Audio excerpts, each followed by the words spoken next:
at our next service call. We're in this little private little development. Unit number 2. Had a power outage. Now the unit won't come on.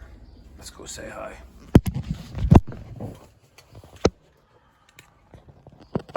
Business card ready. Hi. Hi. I'm Mike. Yeah. You must be Seth. Yes. Here's my card. Thank you. You're welcome. May I come in? Sure. Awesome. Tell me what's going on. We have a unit down here, and thermostat down here, thermostat upstairs. Okay. When I went upstairs last night, it was like 85 degrees up there, even though it was on, and the thermostat said, gave us a warning that it hasn't drawn any cooler for 4 hours, and the compressor was completely off, including the fan. Yeah. Okay. Now, Now it's on. Yeah. But only the fan. It's still not drawing anything upstairs. Okay. Let's start the thermostat. You checked all the circuit breakers. They're all on. The circuit breakers are All right. Let's go see the thermostat. The stuff it said to do online, like shut off all the echoes and all the Sensors and things like that. and things like that. What do you normally keep it set to? Huh? What do you normally keep the set to? 73. 73. Okay. Right now it's 82. Quite loud. Is it always this loud? 18. Imagine being able to buy like this whole section right here in the 1800s. You'd be a gazillionaire. City of New York. It doesn't have the date on it though. It should. Copyright 1884. Well, Nah, that's probably just a copyright date. Huh. well, the Brooklyn Bridge was. Yeah, sure was. See, it's not even turning now. It was turning this morning. Is it this one or that one? This one. It's this one. Yeah, I'm pretty sure. Maybe not. Yeah, the top feels hot for some It reason. had been going until That one's cool. last night. This one was going, and this one was. Here's that unit.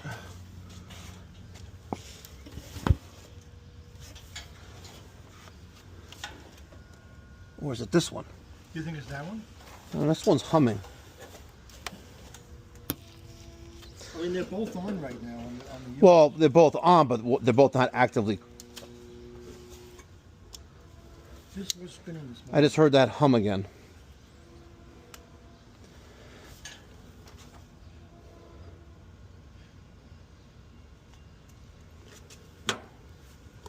This one is humming.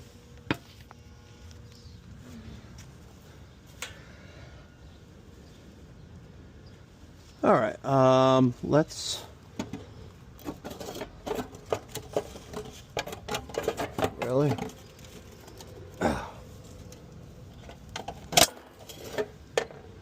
I'm pretty sure it's this one. All right, let's get the tool bag from the truck. I got money on a dual capacitor.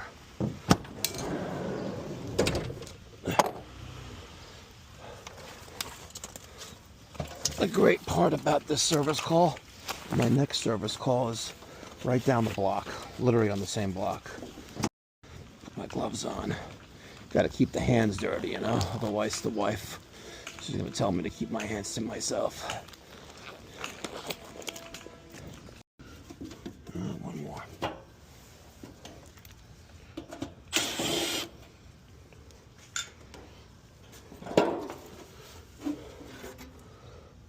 Yep. There she is. All right, let's get the drill to 5/16.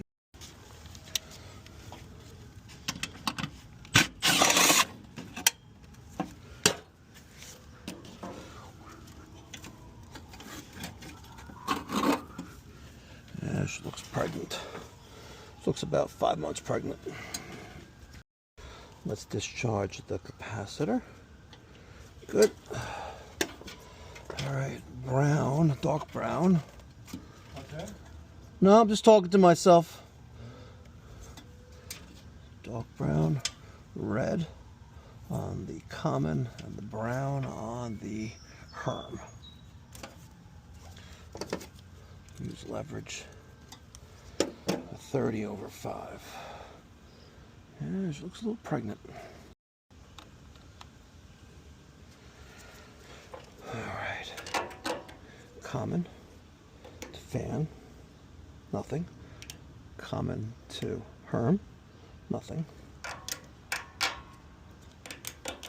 Nada.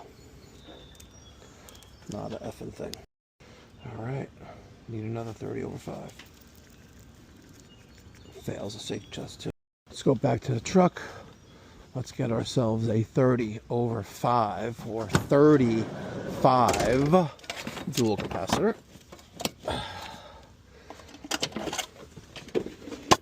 Oh, look at that. Today's his lucky day. He's going to be getting an AmRad. Look at that. Beautiful AmRad. Repped by Global. Awesome. What's great about these AmRads is that it has this unique terminal on top called the compressor protection terminal. Take a look at this bad boy. That is beautiful engineering right there. Beautiful. Love me AmRad. Oh, thank you, AmRad. We're going to do something I don't normally do because I don't like to show off, but capacitor flip. Nailed it. Let's see if I can land it just like that. Yeah, AmRad. Oh yeah. There's that first floor. Coleman. No, I don't think so yet. Totally blown? No, I don't think so. Alright. That red is our common. That goes right in the middle. That dark black, that was our fan. And the brown was our Herm. Let's double check.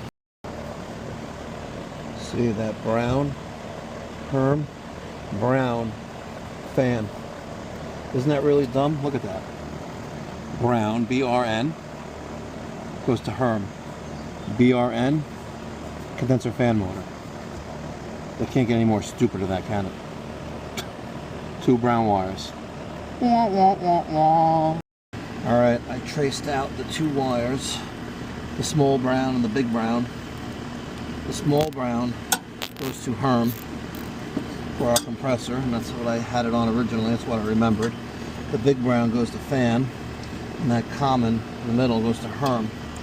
Let's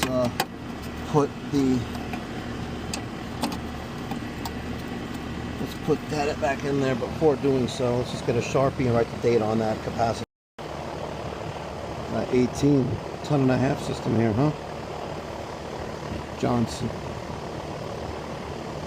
Controls by York. 18,000 BTU unit. Let's pull the covers back on and fire up. Let's see what we got.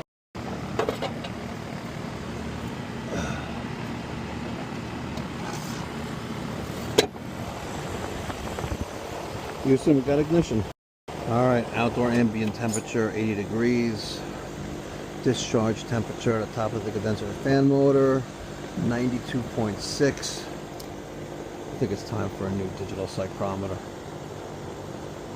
Doesn't give me the humidity anymore. And the suction line is kind of cold. Not really though.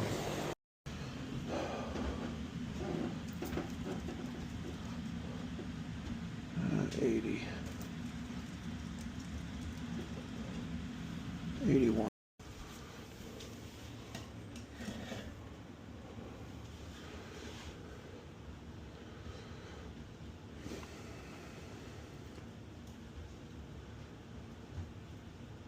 $73 and dropping.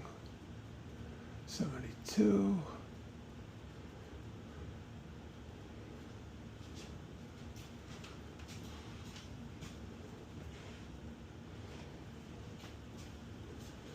$71.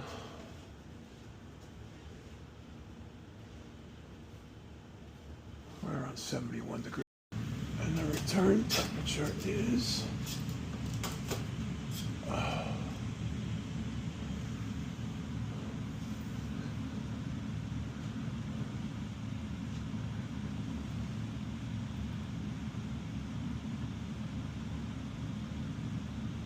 81 degrees.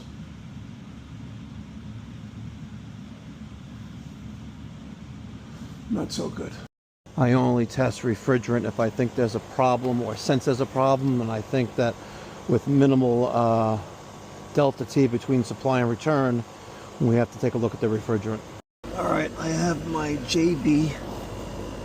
Oh man, that doesn't really want to come off easy. Let's get a little baby child lock. I got my JB climate class probes. We're gonna attach that to our suction and discharge line. Yeah, 135 psi. Which is probably good. Maybe just acting a little up because it's so hot upstairs. But I should still have some greater delta T than that. That was not even like 10 degrees. Maybe it was like 10 degrees, right? 71, 81.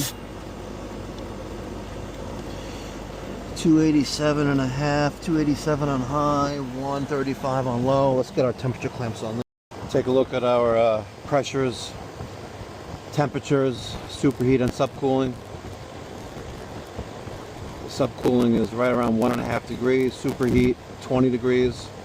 I did not go into the attic to see if they have a TXV or not, but figured we got a York here, probably with a micro channel coil. Actually, no, not a micro channel coil.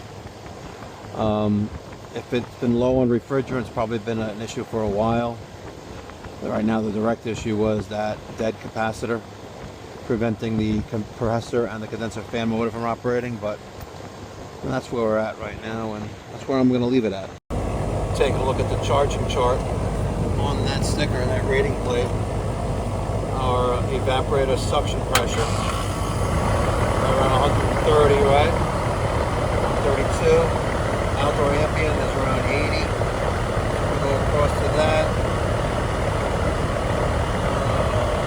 Let's say 72. I stand corrected. That says 153 psi on our low side. Temperature of 73.6. 96, 95 on the outlet temperature and 305 on the outlet pressure. Let's check those pressures again. I'm sorry, those temperatures again inside. Let's go back to that diffuser. Let's see what kind of temperatures we get now.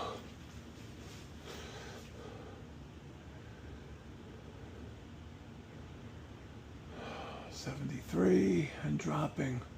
72.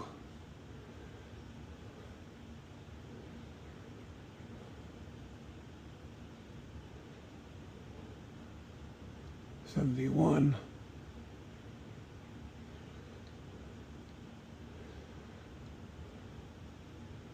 Let's see if we can go below 71. All right, now we're below 71 at 70. 70.5.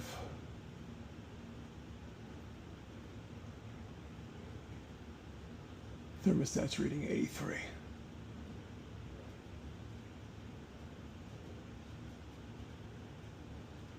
Looks like we're at 70, 71, 70.1,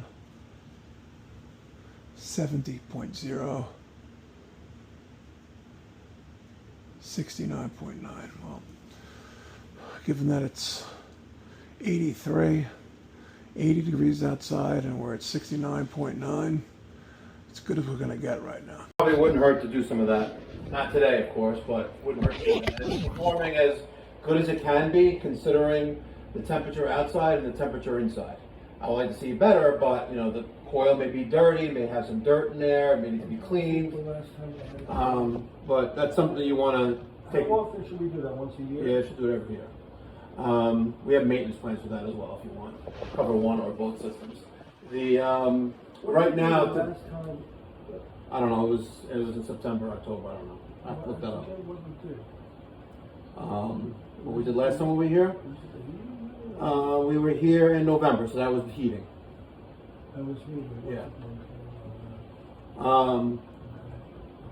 Daniel. Yep. So right now, the immediate reason why I'm here is because the system outside was not running, and that was due to a defective dual fan and compressor capacitor. For testing, I put a new one in, and it's operational. The old one tested kind of like a 9-volt battery, zero, nothing, not doing anything. So that's the reason why the condenser fan motor wasn't running and the compressor wasn't running. That part installed is with our guarantee as well.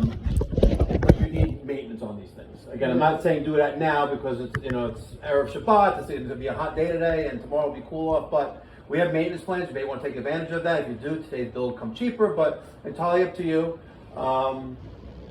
But you should do cleaning on these things at least once a year. And if you probably have a gas furnace as well, so you can bundle the two together, so we can come twice a year. It's entirely up to you, but let me button up outside and then we can go from there. So for one system would be $34 a month. If you do both, the second one becomes $29 per month, and that comes twice a year. We also have just cooling only, so we'll come just for a cooling system only, and that's $29 a month. And the first one. You're considering this one system. You have two systems. No, you have two separate systems. So yeah, like times two. Yeah, so like literally at $45 a month. All right. I don't want to lose too much refrigerant by taking these off, but I also suspected that may be a problem. That's the only reason why I hooked up my gauges to the system. Otherwise, I wouldn't have bothered. Make sure we turn off the probes when we're done with them. Otherwise, the batteries will die. Will not die overnight, but they will die. I'll put the caps back on. Remember, the service port caps is your first line of defense against refrigerant leaks. Put those caps back on, guys. And I'm even putting the gate back together. Cool little gate he's got here. Excellent. Coleman. They should stick to making camping equipment.